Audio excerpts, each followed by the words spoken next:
Hello everybody, in today's video we're going to cover, I was going to say a machine, it's not really a machine, it's more of an implement. So during the introduction for the vintage section videos, I said I wanted to try and keep machines as close to their time of year of use as possible.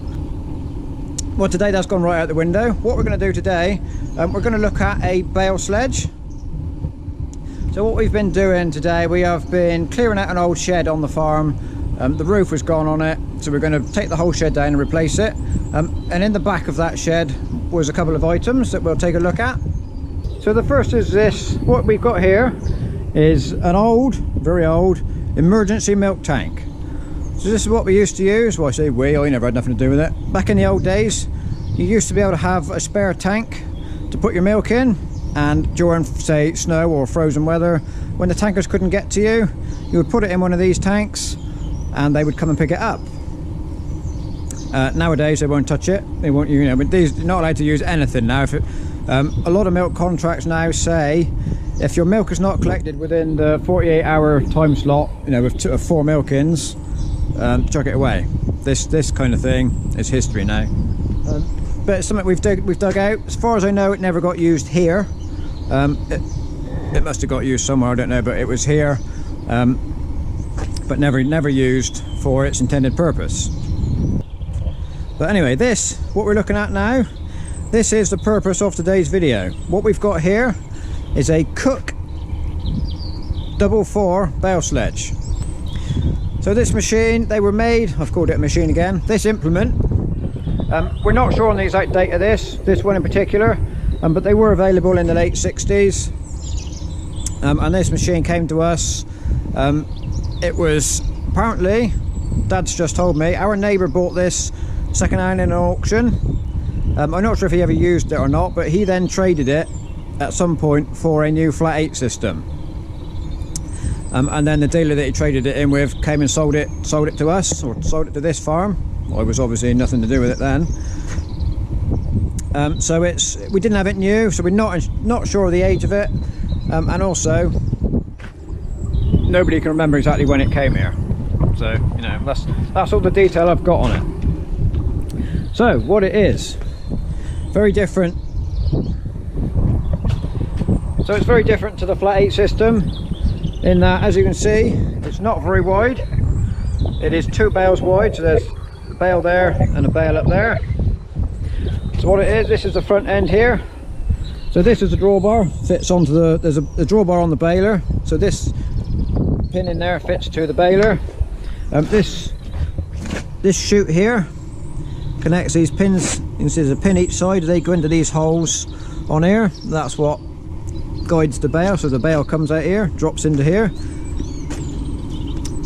So as the bales come up the chute, they drop onto the floor. This section here up to that bar is long enough for 2 bales to sit in here.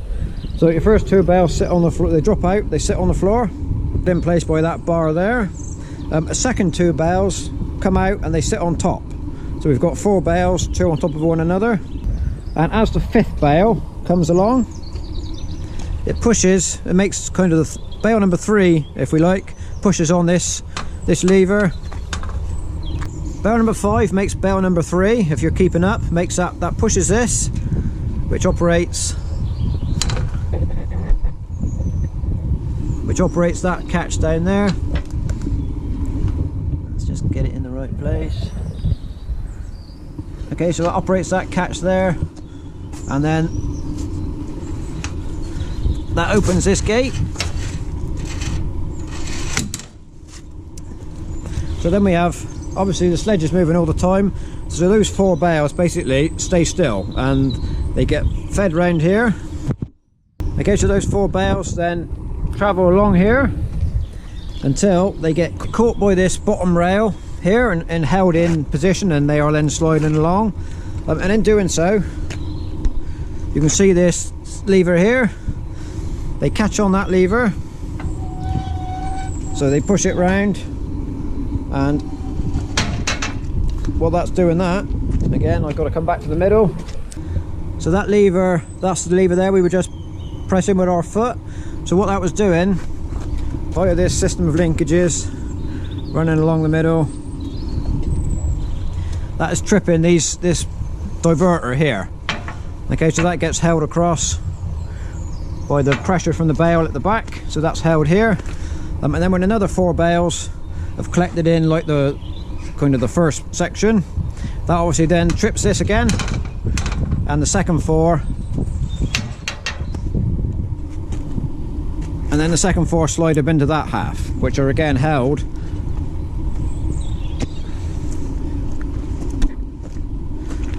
then held by these bars, and they're all traveling along as 2 stacks of 4, so an 8 in total.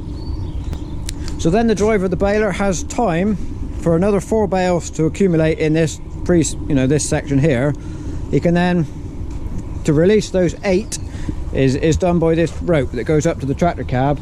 So he can choose when he lets go of these 8 bales by just tugging this rope.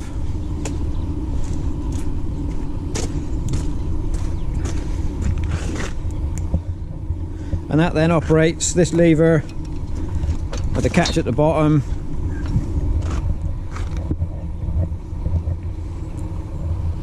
So that operates the lever with a catch at the bottom, and the 8 bales then find their own way out. So by the driver choosing when he pulls his rope, he can then kind of leave his stacks in a row across the field if things work out. But obviously then if he forgets what he's doing or goes to sleep, and he then gets another 4 bales collecting in here and they let go, he's then got a mess. There's 12 bales, and he's kind of got to work out what he's doing. I guess that only happens once, because he'd pretty soon learn then not to go to sleep and to to release him at the right time. So in work the whole thing runs on skids, but there is 2 wheels for transport. So they're just used for travelling along the road. So basically they just fold up, so the little pin comes out and you over center the whole lot up, and that lifts it up off the ground. Something I should have said earlier, in the middle of the 2 sections is this bar. I'm not sure if you can read that. The sticker there says remove this bar for work. So you take that out, and then that allows both sides to flex a little bit, because it pivots in the middle there. And we were talking this morning, Dad was trying to remember how to use it all, but he thinks these holes here might be where that bar sits. It looks about right, so that's probably where it would go. Like I say, it's a very long time since we used it. He did used to use it until we borrowed, when we started working with our neighbour quite a bit. Again, I'm saying we, but I wasn't involved. Obviously, I was probably not even born then. Might have been, don't know. Anyway, our neighbour was running a flat 8 system, and we used to work together quite a bit. So that flat 8 sledge got put onto our baler, and then we worked together baling and hauling straw mostly by then, because there wasn't so much hay made in those days. We'd gone to silage, but the straw we worked together a lot for baling and hauling. So that's why the flat 8 sledge went onto our baler, and this got put in the back of the shed and left there until this morning when we got it out.